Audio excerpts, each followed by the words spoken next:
Hey friends, this is a how-to video. I wrote a book. The bow I'm building today is building the bow that I wrote this book about. If you're gonna try to build this bow, I recommend getting this book, but it's not necessary. Oh, and we also put together a kit of everything that's needed to build this bow. It's on Shatterproof Archery, as well as like all the products I mentioned and stuff. I'm just gonna link all of those in the description. So check that if you want. And I won't say that again, so I don't say that over and over again. But if I use a tool, it's down there. I hope you enjoyed this build as much as I did. Lastly, there is a playlist that is going to have this entire series in it to build this entire bow. This is part 1. I am super interested in making the best bows I can, and I am super interested in helping you make the best bow that you can. And after making hundreds of fiberglass bows, this is my favorite design that I've landed upon. That curiosity brought me to wonder if I could make the exact same bow design but with wood. This is a 3-piece wood takedown bow in the same design as my favorite fiberglass bow. I had to make a few modifications to make it work from wood, but today I'm gonna teach you how to build this. You see, there's 3 things we need to build: a riser and then 2 limbs. I've constructed this entire build so you can get all the materials for under $100, which is amazing. And as a matter of fact, you might even get it for less than that.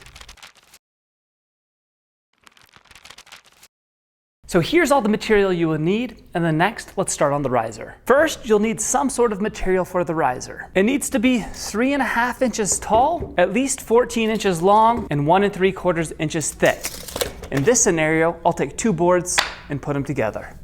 But the cool thing here is that if you have scrap wood like I do, you can add really cool accents and laminate it however you would like. But I do recommend a harder wood like hickory or ash, or there's a ton of exotic woods that I've built with that are harder. The reason is these limb bolts need to be strong enough to hold. So you're gonna screw an insert into the riser and the limb bolts need to be strong enough. I've tried a softer wood like a Spectraply, which is a bunch of like birch laminated together, and that was too soft. So I wouldn't use pine or poplar or anything that's super soft, but I would definitely recommend harder wood in the handle. The strongest and most perfect scenario, which isn't necessary, is to have laminations this way, as well as a curved lamination this way. So the insert goes beneath the curved lamination and is inside 2 there. So it's technically within inside of 3 pieces of phenolic, which is really strong material.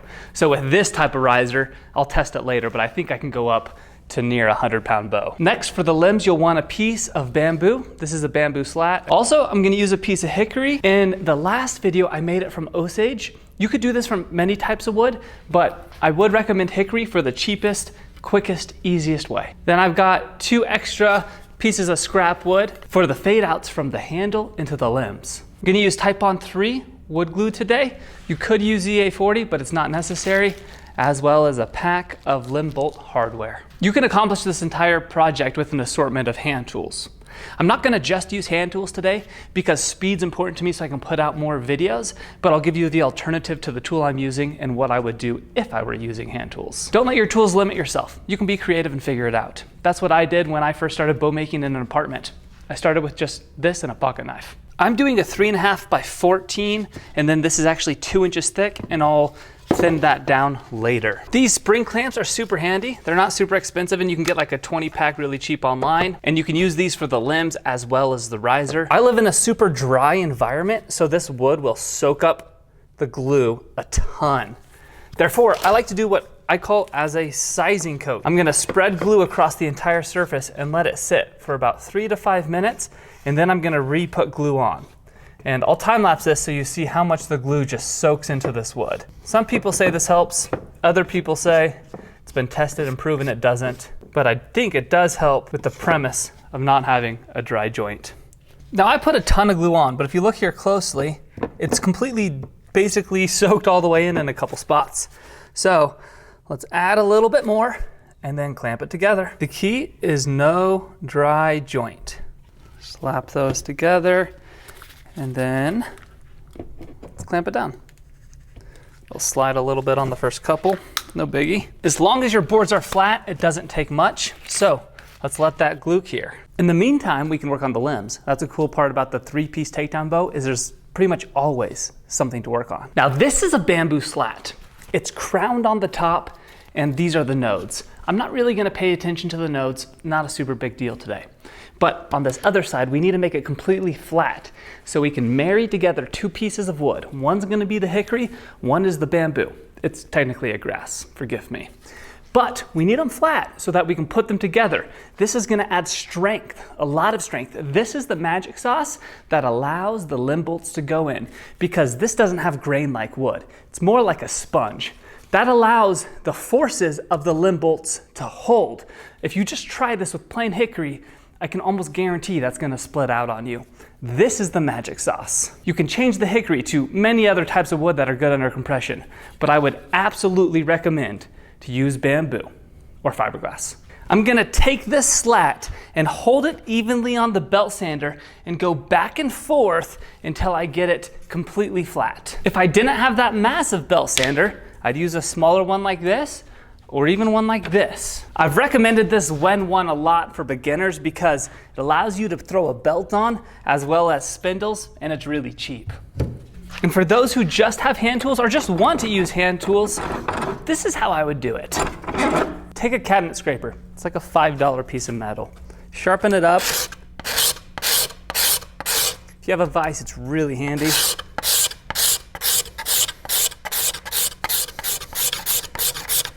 What's happening is the cabinet scraper is touching on both sides, but not the middle yet. But it's a great way to remove the bamboo evenly.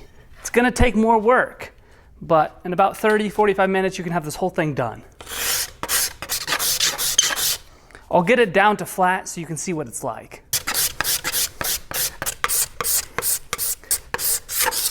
All right, now, if you take a look, you can see how I've worked all the way through. Now it's flat. Can be done with a scraper. Belt sander will save you a little bit of elbow grease as well as 30 minutes. I go on the edge of the belt sander. I use light pressure, not hard, light pressure, and always have the piece moving back and forth.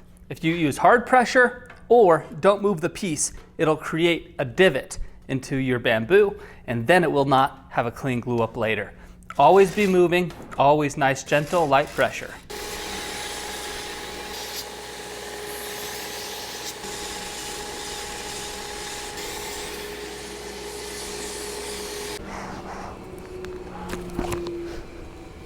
I highly recommend using your fingers, and you can feel any part of the bamboo where there might be a dip. There's a little dip right there, I'll smooth that out. This is the best way to not have a bad glue joint. Your fingers can detect what your eyes can't see sometimes. So how thick should you leave it? Somewhere around 2/10 of an inch is gonna be pretty good for any bow between 30 and 60 pounds. I did build a 100-pound bow and I left that one a little thicker, closer to 1/4 inch, but depending on how steep your crown is, it can change. I'd recommend bringing it down to about 1/5 of an inch. Nodes, always a question. How evenly should I space them? Is that important? What should I think about there? Evenly spaced nodes makes tailoring easier, but it doesn't necessarily make the bow perform better. We're having 32-inch limbs, so I'm gonna find an even distance between the nodes where I can go 32 inches on either side. Then I'll cut it there for each limb. The most important thing with this bow is that our limb bolts don't fall exactly where a node is. So you'll also hear there was a node right here, so I cut on just on that side of it so that the limb bolt's not where the node is, and then the first node is down here past the fade out. Same thing on this side. So from this node, I have 37 inches in one direction and I have 34 in the other direction. That's perfect. So I'll cut my line right on this node. This side connects to the riser. So I'll measure down 32 inches, make my mark and cut them both there. Bamboo is prepped. Now for the wedges. I've already cut these down to a decent size. We're at 8 inches long, that's important. And I've thinned them to 1/10 of an inch on the sander. So this piece will be this piece. It's a critical piece to work. It stays thick for these first 3 inches, and then it gradually, super gradually tapers and feathers into the limb. What this allows the bow to do is not to bend in this area. You'll see the total thickness is 3/4 of an inch right here, but at the end of the fade out, it's 1/2 inch. So this piece gives the strength we need here to not have it break. Therefore, I'll mark at the 3-inch mark, and I'll do the same on this limb. Don't touch this area. We want it flat. Also, Don't touch the back. We want this side flat, but we want the bottom flat so that it stays flat along the core material. This is an exaggeration to show you what I'm trying to do. That's what the wedge is like. Flat on this side. Don't touch these first 3 inches.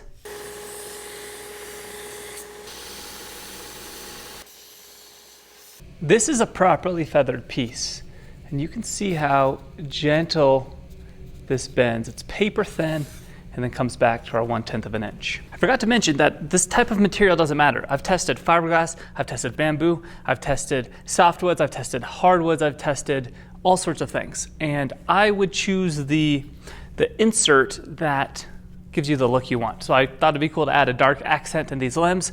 So I did walnut, and it's scrap I had. The riser's curing, the bamboo's ready to go, the fade outs are ready to go. Now it's time to work on the hickory. Hickory staves like this can be picked up online or at a hardware store. This one is so thick, we need to thin it down. I'm looking for a finish dimension of 4/10 of an inch on this hickory stave. So with this one, I'm gonna take it to the bandsaw, cut it up the middle, and that should allow me to have 2 pieces. Now, the reason I'm not leaving it this thick is because I want to add a little bit of reflex into this bow to help it shoot even better. So the limbs need to be thin enough that they can bend without breaking in the glue up process. Additionally, once it's split in half, that allows you to make 2 full bows out of this one $15, $20, $30 piece of wood. My favorite tools for flattening it after sawing it would be a drum sander. Most people may not have that, so a planer actually works really well, or just on the belt sander to prep it for the glue up, you can do that as well. Hand tools, of course, will work, but just take more time.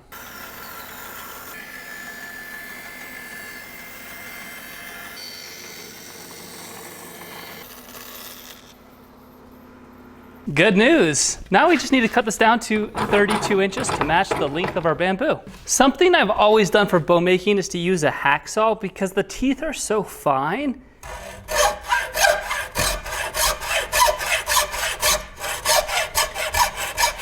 It allows me to never have split out. And now we're back with our riser, our bamboo, our limb fade outs, and our hickory. That's all the pieces we need.